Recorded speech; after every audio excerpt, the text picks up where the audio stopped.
The Tigers losing at home after losing in Progressive Field to the Chicago White Sox, one of the worst teams in all of the American League.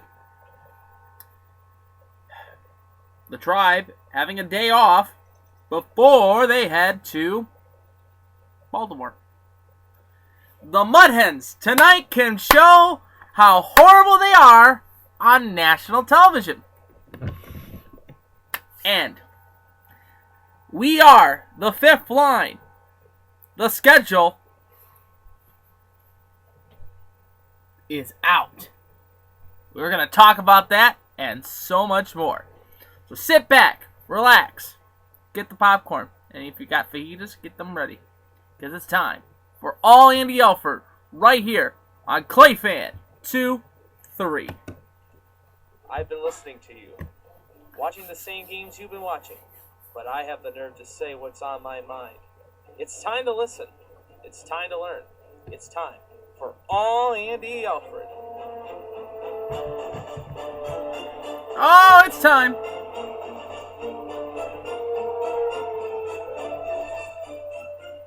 Starting now. To my friend, the great Nick DeVera. Well, Mr. Burns had done it. The power plant had won it. With Roger Clemens clucking all the while. Like Scioscia's tragic illness made us smile. While Wade Boggs lay unconscious on the barroom tile. We're talking softball. From Maine to San Diego, talking softball. Mattingly and Canseco. And Griffey's grotesquely swollen jaw. Steve Sachs and his running with the ball. We're talking Homer, Ozzie and the Straw. Oh, beautiful. We're talking softball. From Maine to San Diego, talking softball. Mattingly and Canseco, Ken Griffey's grotesquely swollen jaw. Steve Sachs and his running with the ball. We're talking Homer, Ozzie and the Straw. Oh, we're talking softball. The Simpsons episode, of course, having that theme song for that one. As The Simpsons, one of our good friends from Rational Pastimes and also the baseball hipster, Nick DeVera. He's the big Chicago White. He follows the White Sox as well too on the program. He's our MLB Insider edition. One of the biggest teams that he likes to follow is the White Sox and the debacle going on with Robin Ventura. They made the trek up to Comerica Park today to start up a 4-game series against our boys in the Detroit Tigers. And they got the better of us today. I love you guys, and welcome to All Andy Alfred right here on your internet home for me, a production of Clayfan 2-3. I am your host, Andy Alfred, welcoming you into the man cave, welcoming you into another edition of All Andy Alfred. Got a lot to get into today. Of course, we're going to break down the NBA draft this evening. For tonight, tomorrow's edition of All Andy Alfred is 2 shows. We have the NHL Draft Edition program, and we have the regular show that will be live. We'll talk a little bit about the NHL Draft happening tomorrow on tomorrow's program. Tonight, the NBA Draft. We'll break down and preview who I think could go number 1, number 2, and where Rashawn Holmes from my Bowling Green State University Falcons could end up. We'll see what happens with that. But let's talk about what happened this afternoon up at Comerica Park on a soggy day. Hope you were enjoying this day. Try to dry out a little bit. The rain has been coming off and on all day. In extra innings at Comerica Park today, the White Sox were a winner 8-7. Duke gets the win for the White Sox. He goes to 3-2 with a 3.30 ERA. Jabba Chamberlain gets the loss. He goes to 0-2 with a 3.15 ERA. Robertson gets his 15th save of the season for the White Sox. Adam Eaton, his 4th of the year. Ian Kinsler, his 2nd. And Martinez, his 18th of the season. For the Tigers, on the hill today was Alfredo Simon. He went 6 in the third, 6 hits, 5 runs. They were all earned, 3 walks, 5 strikeouts, and 1 home run. His ERA is now a 3.56 ERA. Bruce Rondon Coming back up, he went 2 innings pitch with 2 straight strikeouts, so a great outing for him. Joakim Soria went an inning pitch, 1 hit, 1 strikeout. Adam Wilson came into the game. He pitched in a third of an inning. No runs, no hits, no errors, a buck 69. But Jabba Chamberlain 1 inning, 2 hits, 3 runs. That run was earned. 3 runs were earned, 1 walk, and 1 strikeout. For the Chicago White Sox this afternoon, on the hill for them was the one and only Mr. Rondon. He went 5 innings pitched, 8 hits, 4 runs. All 4 runs were earned, 3 walks, 7 strikeouts, 2 home runs. Plunkett gets the blown save. He went an innings pitched, 1 hit, 1 run, and that run was earned with 2 strikeouts. But Robertson 1 inning pitched, 3 hits, 2 earned, and the run was 2 earned, 2 walks, and 2 strikeouts. So the Tigers losing game 1 of this series. Their final line: the Tigers had 7 runs on 16 hits, no errors. The White Sox had 8 runs on 10 hits and 1 error in this game. Time of the game today at Comerica Park was 3 hours and 53 minutes. 40,355 was in attendance at today's game. So not a good way to start the homestand for the Detroit Tigers today with a loss to the White Sox. Looking at some of the other scores from around the American League and also around the National League and some day games going on today. We had the Cubs lose to the Dodgers 4-0. Milwaukee was a loser to the Mets 2-0. Oakland a 6-3 win over the Texas Rangers. Boston losing to Baltimore 8-6. We got some games going on as we speak out on the West Coast. Colorado is up 6-2 in the top of the 9th inning. In the top of the 8th, it is San Francisco 9, the Padres 5. Top 8, Washington up 6-0 on the Atlanta Braves. Tonight, 7:05 in Pittsburgh, it will be the Reds versus the Pirates. It will be Burnett versus DeSclafani. 7:05 start time for that one. 7:10 it will be St. Louis and Miami. That's Lynn versus Heron. And at 8:10 in Houston, it will be the Yankees on the road to take on the Houston Astros. Kunkel on the hill for Houston, who is 8-3 with a 2.35 ERA, taking on Warren, who is 5-4 with a 3.62 ERA. And looking at the standings going forward into tonight's play and going on to what happened this afternoon, with the Tigers losing today, the Tigers now fall and still in 3rd place. They're 6 games out of 1st place with a record of 37-36, 2.5 games out of the wild card position.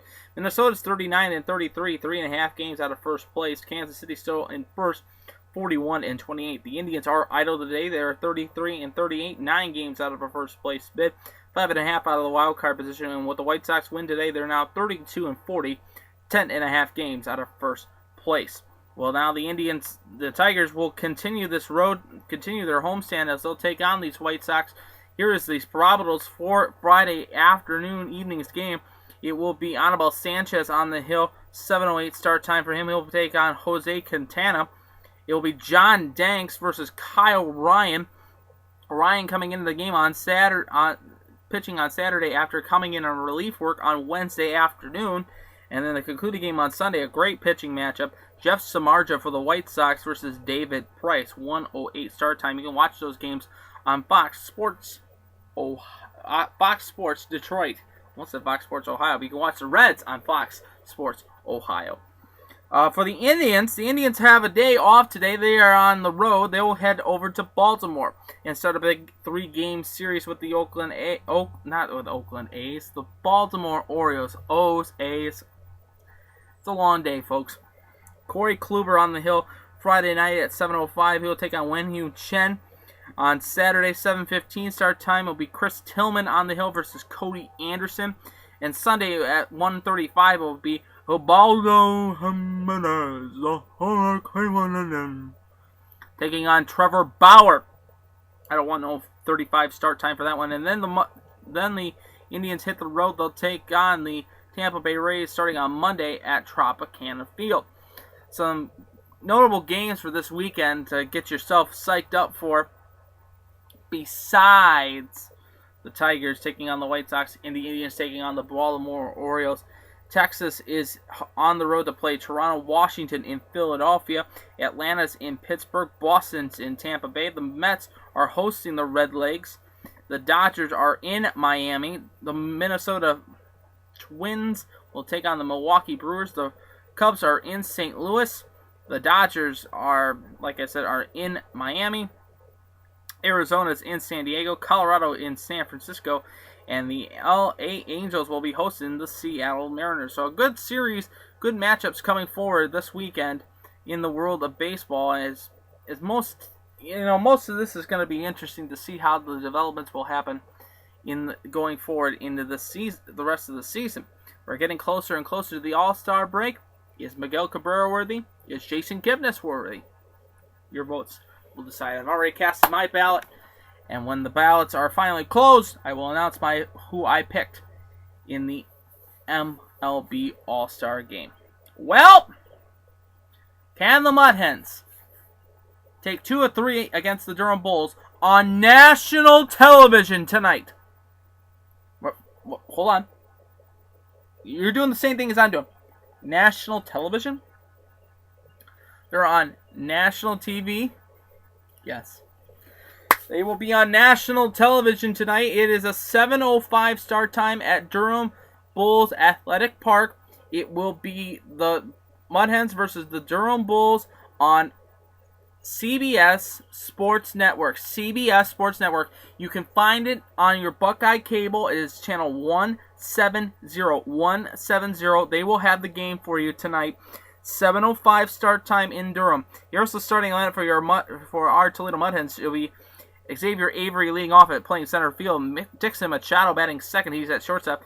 Marte is at third base. He'll be batting third. Stephen Moya batting fourth. He's in right field. Mike Hessman Crash Davis batting fifth. He's DHing tonight. Tyler Collins in left field. He'll be batting sixth. Jordan Lennerton at first. He'll be batting seventh. Manny Pena catching behind the plate tonight for Mike Belfiore.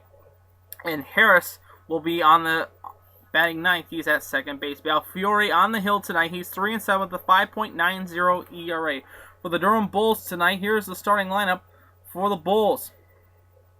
As I can pull it forward here. The Bulls tonight. And Belfiore is going to be, it'll be an interesting to see how Belfiore will perform tonight after he's been struggling as late. Like I said, his record 3-7 with a 5.9 ERA going forward into tonight's play. And looking at it, let's see here. Here we go.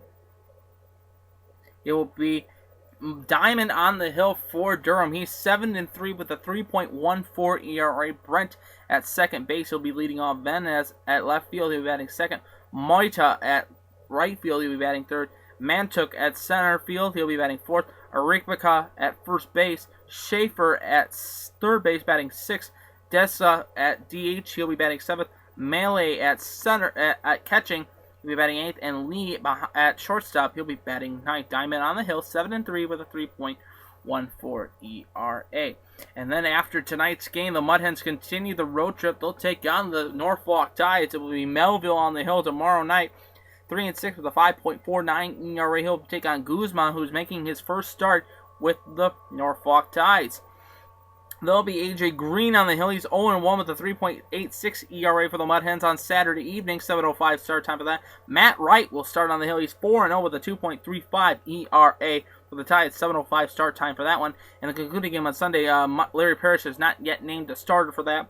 Jones on the hill for Norfolk. He is 4-4 with a 2.38 ERA. Before the Mud Hens return home on Monday, they'll return home to take on the Durham Bulls. It'll be Florio for Durham. He's 7-6 with a 4.53 ERA. The Mud Hens have not yet named a starter for the start of the series on Monday. Looking at some of the scores from yesterday evening at and around the International League, interesting developments going on. Like I said, the Mud Hens, a big win yesterday helped them out in the standings race. The Mud Hens now trying to claw their way back out of the cellar and go into first place. And they're still in last place. But after yesterday's games, it was interesting to see what happened. It was interesting to see how the Hens were going to prevail in this and move up in the standings. Norfolk was a winner, 5-4 over the Columbus Clippers. Gwinnett was a loser. Gwinnett wins over Indianapolis, 8-5. Charlotte wins in extras, 2-0. Lehigh Valley, a 5-4 win over the Buffalo Bison. 8-1 was the score between the Rail Riders and Louisville. The Rail Riders getting the win. In an extra innings, Pawtucket wins 3-2 over the Rochester Red Wings. Tonight's action goes forward as this. It will be Gwinnett still concluding the series against Indianapolis as Sanchez versus Martin. 6:35 start time, getting ready for that one to start up. Charlotte versus Syracuse. It'll be Durbeck versus Ross. 7:05, the concluding game between the Scranton Wilkes-Barre Rail Riders versus the Louisville Bats. It's Holmberg versus Long. Rochester will be in Pawtucket. And then we have one game that went final this afternoon. Lehigh Valley losing to Buffalo 7-2. Burkett, so when he goes to 1-0 with a 0 ERA. Vasquez gets the loss. He goes to 3-3 with a 4.20 ERA. Herrans gets his first home run of the season for the Buffalo Bison. Looking at the standings after yesterday's great performance for the Mud Hens, they can prove now they're 10 games back of first place with a record of 32-41.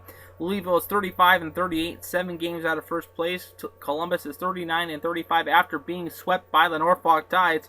They're 3.5 games out of first place. Indianapolis is 42-31, still in first place in the International League West race. So the Mud Hens on national television tonight, 7:05 on CBS Sports Network. If you have CBS Sports Network, find it.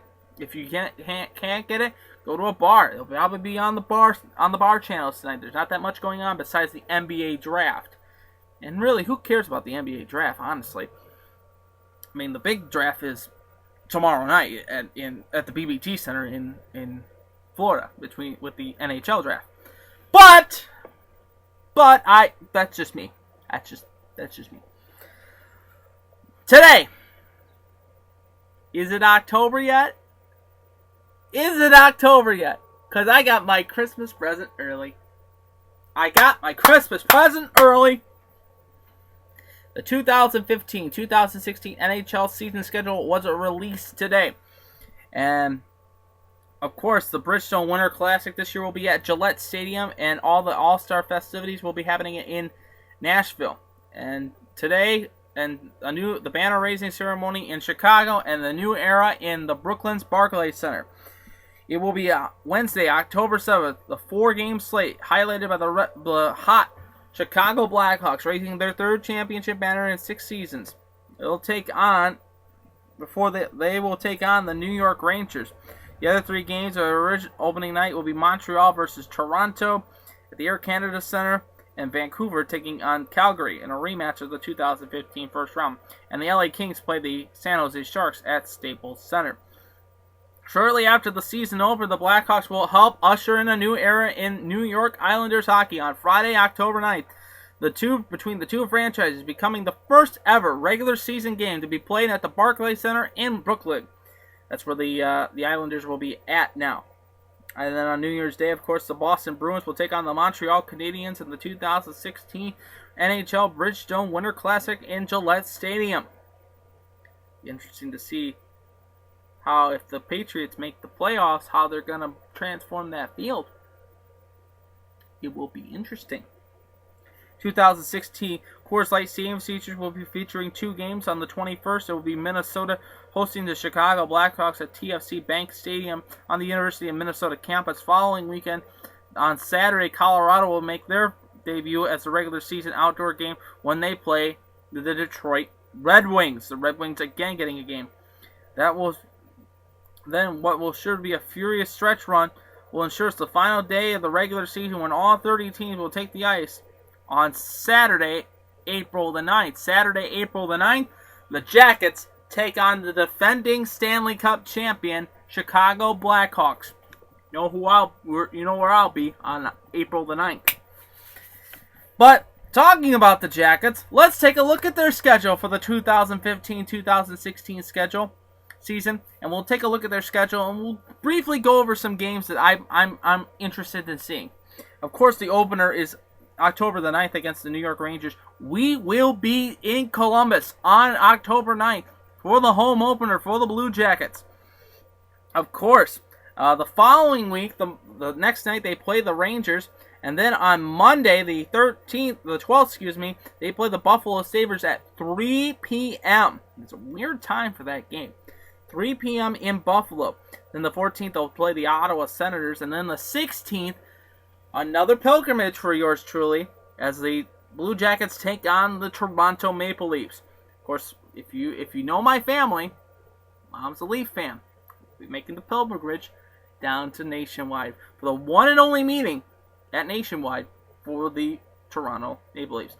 Then they'll be on the road to play Chicago. Then they'll host the Islanders before they head on a road trip to see them play in Minnesota, Colorado, New Jersey, Washington, before returning on Halloween night to take on the Winnipeg Jets. And then the first long-term road trip, as they take on San Jose, LA, and Anaheim. And then they come back home to play Vancouver before hitting the road to play Pittsburgh. Some other notable games. The first game against the Red Wings in this season, you got to go all the way, and this is sad. I'm looking at the schedule. This is sad to go all the way. The 23rd of February is the first time the Jackets and the Red Wings will play at Joe Louis. And then they come to Joe Louis on March the 8th, which starts a big homestand for the Jackets. Sees them play the Red Wings, the Penguins, Tampa Bay, Detroit again on the 17th, and then New Jersey on the 19th before going to New Jersey on the 20th. Their longest homes, they have 2 5-game-long homestands, one in February against the Islanders, the Ducks, the Senators, Boston, and Buffalo. The other one, like I mentioned, Detroit, Pittsburgh, Tampa, Detroit, and New Jersey. Looking at it, home games wise for the Jackets, they have 5 in October, 6 in November, 6 in December, 7 in January, 7 in February, 8 in March, and 2 in April. On the road side, they have 7 on the road in October, 7 in November, 8 in December, 5 in January, 6 in February, 5 in March, and 3 in April. So a heavy road season for the Jackets. Got to win a lot of games on the road for them. Spotlight games, October 9th, the Jackets will play, like I said, a home opener against the New York Rangers. Black Friday marks the first visit by the Pittsburgh Penguins on November 27th. The long visit of the 2014 lone visit this year in December 8th against the Kings. The 14th, the first visit of the defending Eastern Conference champion Tampa Bay Lightning. And the Ovechkin craze Washington Capital fans will come into Nationwide on January 2nd. The lone visit for the Canadiens is January 25th. And like I said, the 7th and the 8th and the 17th of 2016, the former divisional rival, the Detroit Red Wings, come to Nationwide. And ending on the season finale being the Chicago Blackhawks coming into town for them. Some games I like to see, of course, like I mentioned, the Winnipeg game is going to be a good one. 2 good teams starting a good stretch. Winnipeg comes in on the 31st of October. The Jackets don't play Winnipeg again. Looking here again. It's looking.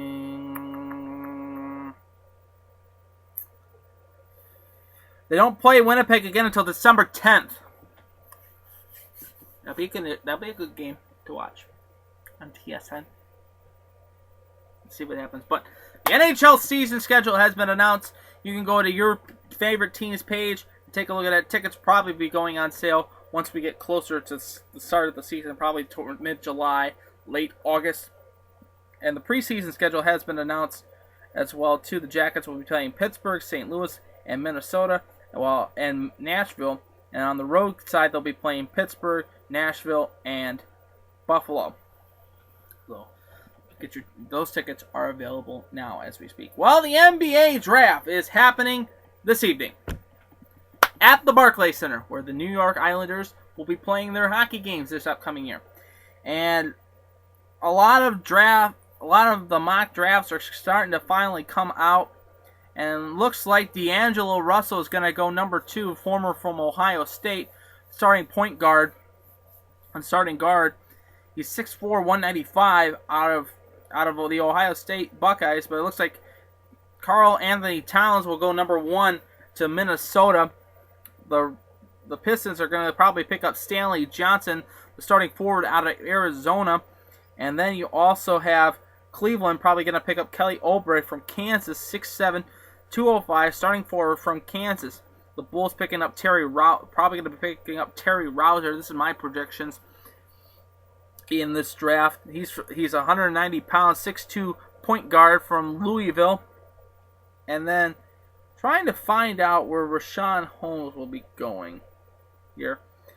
Richaun Holmes is projected to go 31st overall to the Minnesota Timberwolves.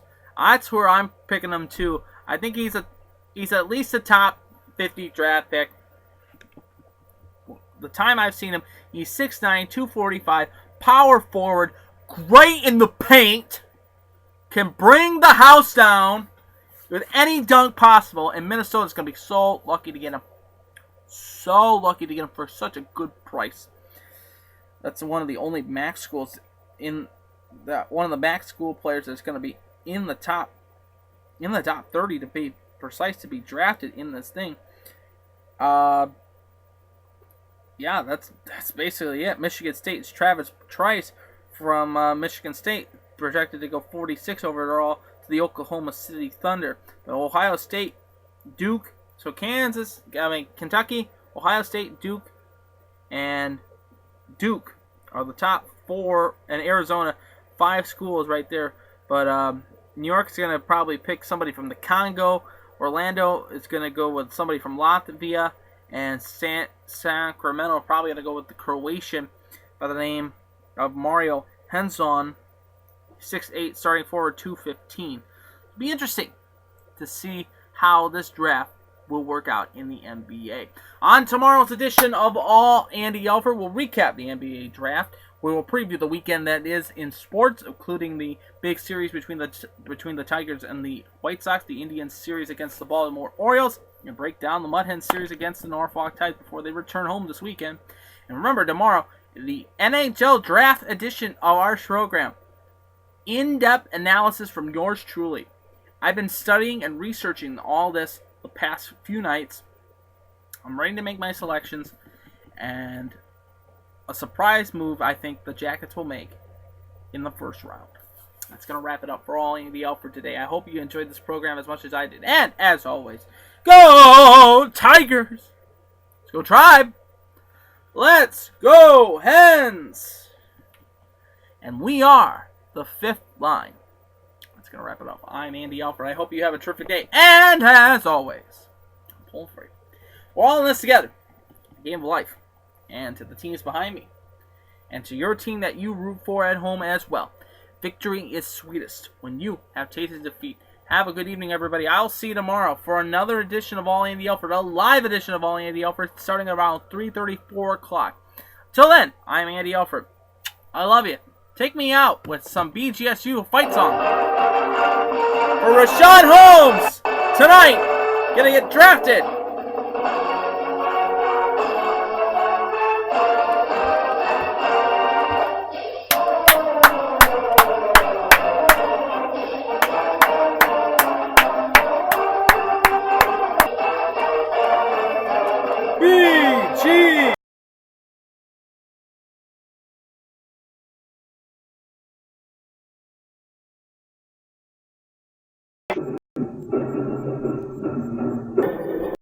I'll see you tomorrow. Love you guys.